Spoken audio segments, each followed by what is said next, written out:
the Charter of the UN. Now we come to the most important part, that is the role evaluation of the Security Council.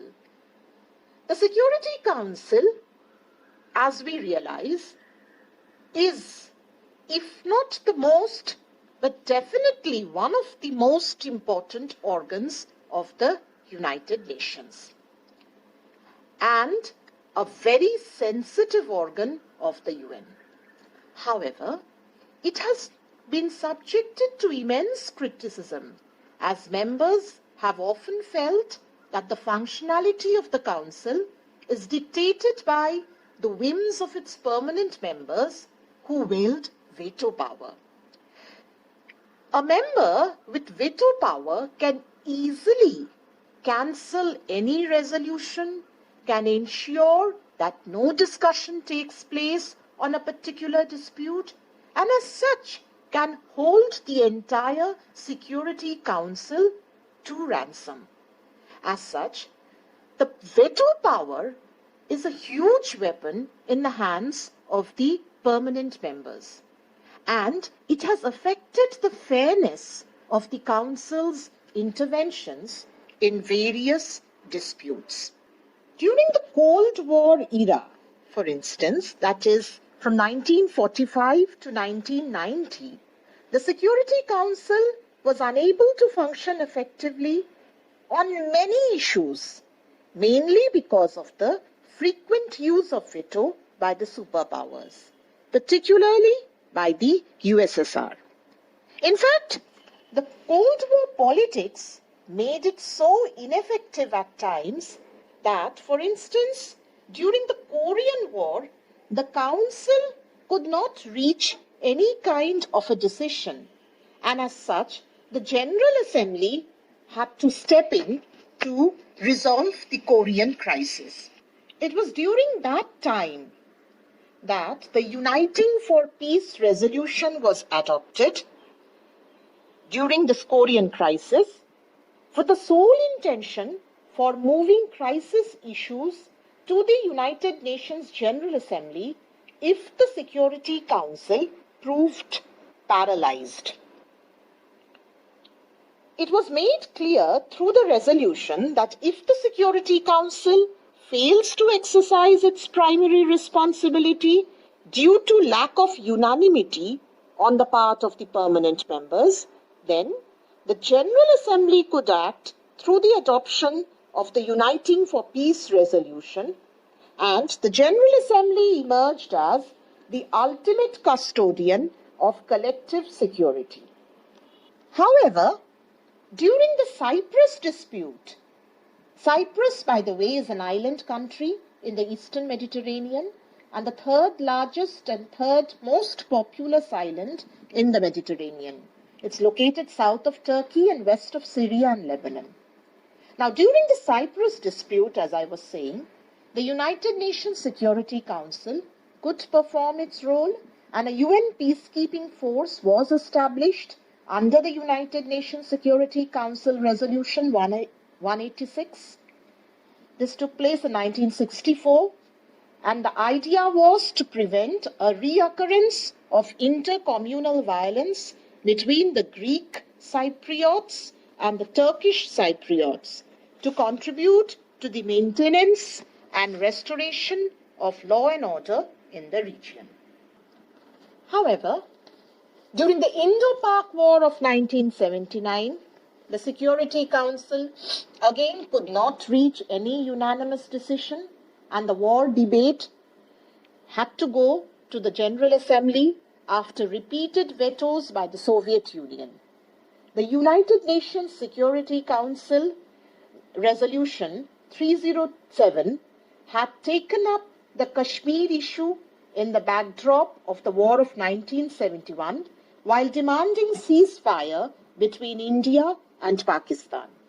India had completely rejected the resolution, and since the Soviet Union had been siding with India during that conflict, it had refused to go with that particular resolution. However, again I can mention other disputes, other incidents. For instance, in 1977, sanctions were imposed against South Africa by the United Nations Security Council by Resolution 418, adopted in November 1977. It imposed a mandatory arms embargo against South Africa, and this embargo actually came after a massacre of school children in Soweto and was a very important step by the United Nations Security Council, which helped in the anti-apartheid movement. Embargo was finally lifted only in 1994 following democratic elections in South Africa. But again, during the Bosnian War of 1992-95, we found that the United Nations Security Council's role was under scanner, especially during the Iraq invasion of 2003. The US had sent the NATO forces to Iraq, and this was extremely disliked worldwide, and the Security Council could not reach any resolution, and it was criticized vehemently worldwide. At present, we are undergoing a phase where there is a worldwide pandemic, the coronavirus. Again, the UNSC has come under scanner. A major player in the Ebola outbreak, the UNSC has now turned into a site for US-China showdown over this virus. The UNSC is completely paralyzed this time because the USA is pressing the Council to adopt a resolution which would blame China for unleashing the pathogen on the world. This is in stark contrast to the previous time during the 2014 Ebola pandemic in West Africa.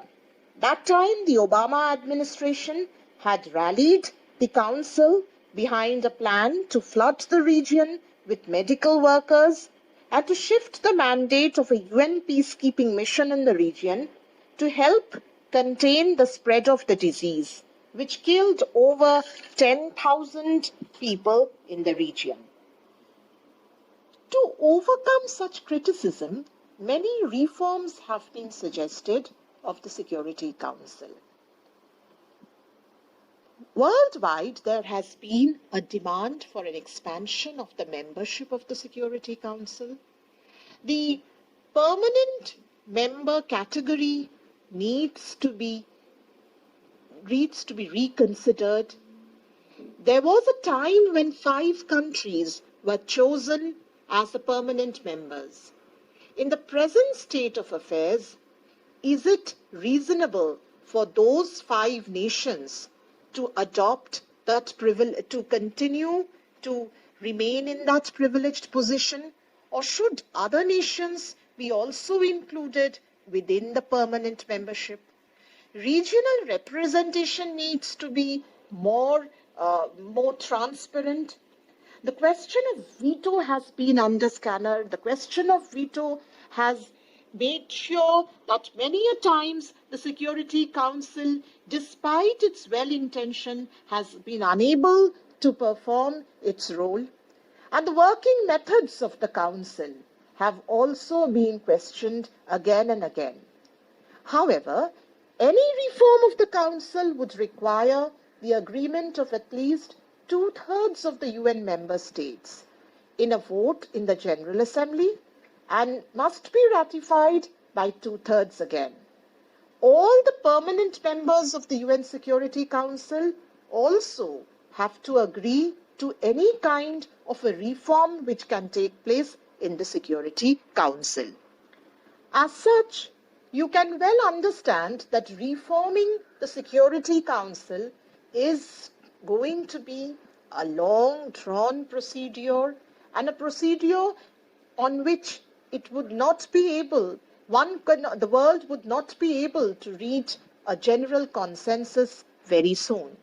India for a very long time has been claiming a permanent seat in the Security Council, and we do hope that India with its rising status as a quickly developing nation, economically developing nation, and with its population and its geographical and strategic location, will be eligible for this permanent membership soon. So we have more or less covered all the parts, all the portions of the UN Security Council. If there are any further questions, please feel free to contact me. Please go through the PPT which I have uploaded along with this audio. Thank you.